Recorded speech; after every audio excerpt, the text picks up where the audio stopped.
Hello, everyone, and thank you for tuning in to the Interviewing Tips webinar. This webinar will help you to prepare and perform for the next interview that you have for that big job you really want to get. Our agenda today, we're going to be talking about preparation and how we can work to prepare for different types of interview questions, and we'll also be sharing with you a technique called story circles that we think will be very helpful. We'll be talking about how to present yourself professionally both before and during the interview, as well as skills for after the interview to follow up. First things first, let's just get a few things talked about. For preparing, we want to set our foundation with prayer. We want to ask God, does He really want this job for us? We want to remember and recall promises in His Word, such as Joshua 1:9, that we can be strong and courageous, knowing that wherever we go, there the Lord God goes with us as well. Because of that, we can have confidence going into the interview. Trusting in His Word, He says that He works all things for the good of those who love Him. So whether we get the interview and get the job or not, we know that He's with us the whole way and He's working whatever the response is to the interview for our good. We will talk a little bit about what to wear today for the interview, and then I'll offer 3 other just brief general suggestions, such as reviewing your resume is a great thing to do before the interview because this is what the interviewer is going to go off of most likely. They'll look through the things that you have put on your resume and ask you for more in-depth explanations of what they are. I'd also highly encourage you to research the company so that you can provide statistics and information regarding what you know and appreciate about the company. This helps build that connection and helps the person interviewing you to see that you already belong here, even though you're not currently hired. You'll want to practice these things out loud. Ask a friend, a roommate, a loved one, maybe even just someone here at the Center for Calling Career to listen to you as you answer basic interview questions and ask them for feedback of how they thought about the answer. All right, what to wear? We are definitely wanting to focus more on the business professional side of things. So here is an example for a female standpoint, and then also business professional from the male standpoint. Even if it's an entry-level position, we still want to dress up for the interview. So the key thing to keep in mind is you want to dress as if you are applying for a job 2 steps higher than what you're actually applying for.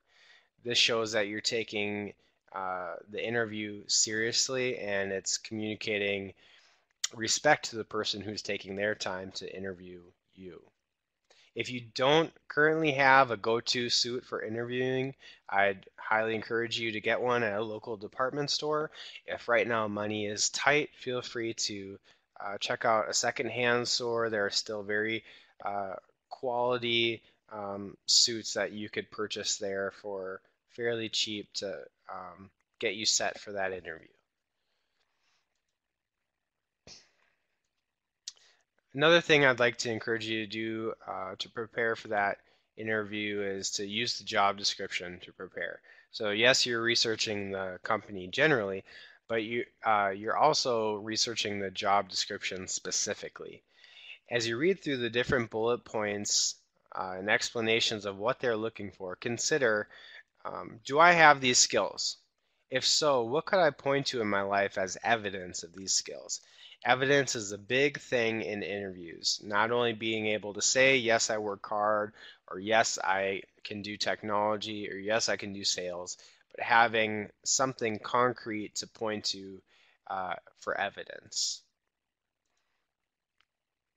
All right, now we're getting into the more specific parts of the interview, specifically the actual questions that they're going to be asking.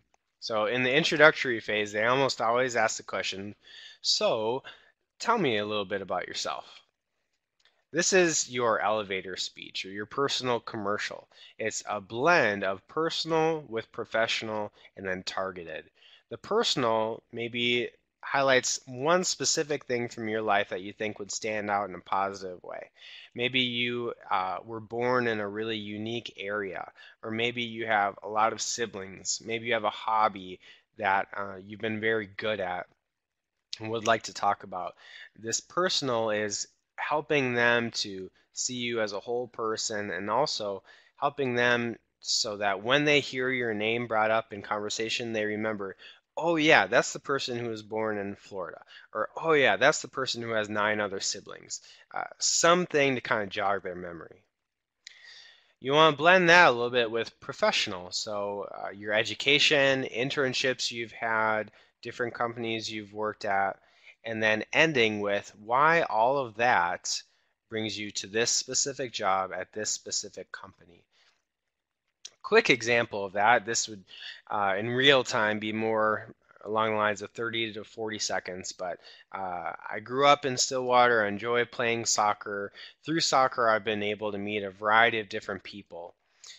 Coming to college, I grew also in my knowledge of people and how to work with them, but also my content areas of how to discuss different things with them and produce sales techniques that would convince them of whatever I'm trying to sell. And that's specifically why I want to come to this company, because I think that my unique understanding of people as well as sales strategies would really be a benefit to your company. So something quick, short, and sweet. You want to think concise in your personalized, professional, and targeted statement. Another question they'll likely ask is, what are your strengths and weaknesses? Strengths are um, normally easier for people, but you want to think not only your strengths, but which of those strengths are going to be specific for this job. So be strategic in that. And also for a weakness, find a genuine weakness, but don't just leave it there. Point out how you are working to improve on that weakness. So maybe your weakness is, um, I don't have a lot of experience with using this technology, but you don't just want to leave it there. So you want to tack on to that answer. But I'm currently working on a certification using this form of technology so that by the time I'm working at your company, I'll be well versed in it and ready to hit the ground running. So, yes, point out a genuine weakness, but point forward to how you're working on it. All right. Other types of interview questions, such as open-ended. You determine the direction you want to go with this, but the general format is thesis, so what you want to say, and then evidence. How are you going to back it up? Here are some common questions. How would others describe you? Or why do you want to work for this company? Let's just take this first one. How would others describe you? Your thesis might be, well, I think others would describe me as hardworking. Okay, but you can't just leave it at that. Give some evidence. I think other people would describe me as hardworking because I always go above and beyond. And at my last company, even though I was only hired on to work 40 hours, I averaged 48 hours a week because I'd go to extra team trainings and put extra hours into projects and presentations in order to make sure that what I was producing was excellent. So, thesis and then evidence to back up that thesis. Third form, and this is usually the biggest part of the interview, they're called behavioral questions, and they usually take this format. So tell me about a time when, and they might say, tell me about a time when you had a difficult coworker. Tell me about a time when you had to accomplish something as a team. Tell me about a time when you had to go above and beyond. The questions that they could ask you are really limitless, but when focusing on the answer, I want you to think about something that's called the STAR technique. STAR is an acronym for situation, task, action, and result. So let's say, for an example, they say, tell me about a time when you had to accomplish something as a team. And I might say, well, I was working as a sales rep in a local company. That's the situation. Task. And I was given the task to work with four other members of the team to produce a 30-minute presentation.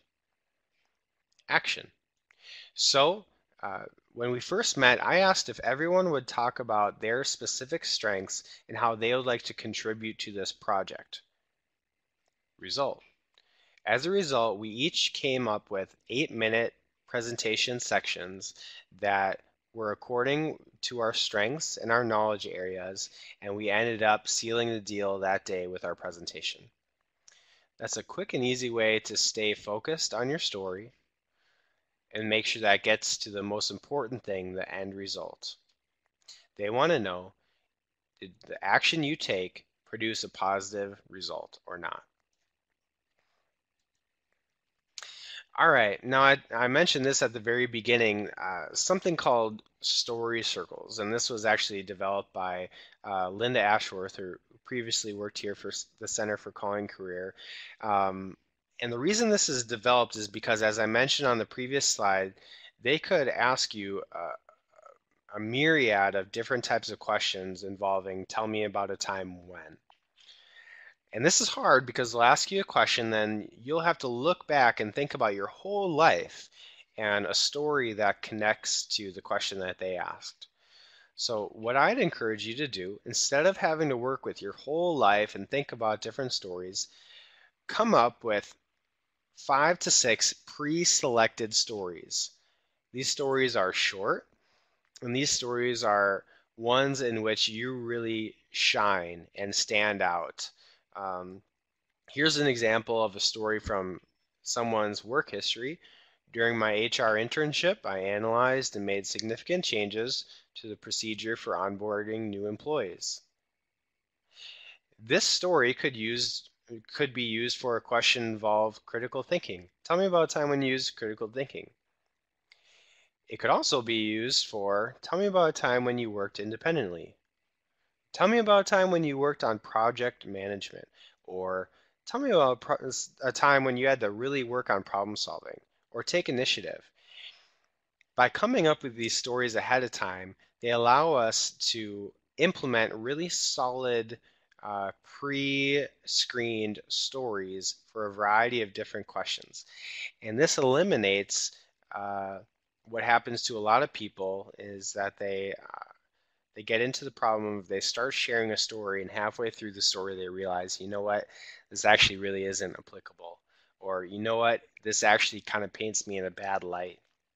So by coming up with pre-screened stories ahead of time, you'll ensure that the story will make you look good.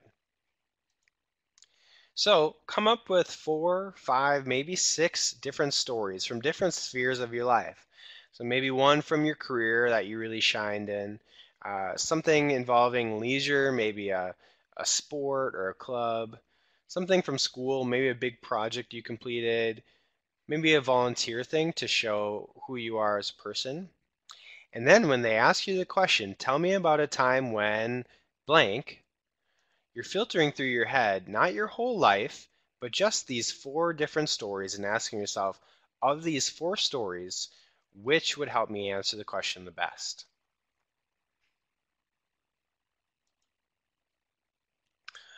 And then the final part of the interview, they'll ask you, so, do you have any questions for us? I'd encourage you to come up with 5 to 6 questions. Now, they will probably end the interview after your first or second question that you ask, but I want you to come up with 5 or 6, and this is the reason.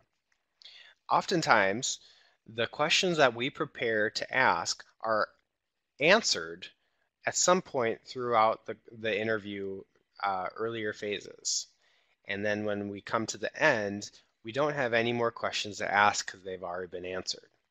If you come up with 5 to 6 questions, this will help you because even if a couple of them get answered at an earlier stage in the interview, you still have others to work with. I just put 3 examples down here. There are many other examples that you can use, but the key thing is that you have them. So yes, you do want to ask questions, and you want to show that they are sincere, genuine questions that you're really wondering about.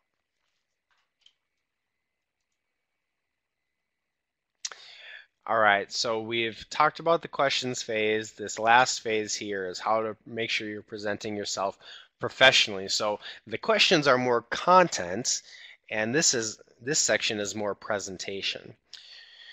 So beforehand, make sure you're being professional and kind in your emails and phone exchanges. Check for misspellings of words. Make sure everything is accurate. Make sure your Facebook, Instagram, any other social media are professional and appropriate. Bring extra copies of your resume, print them off on quality resume paper.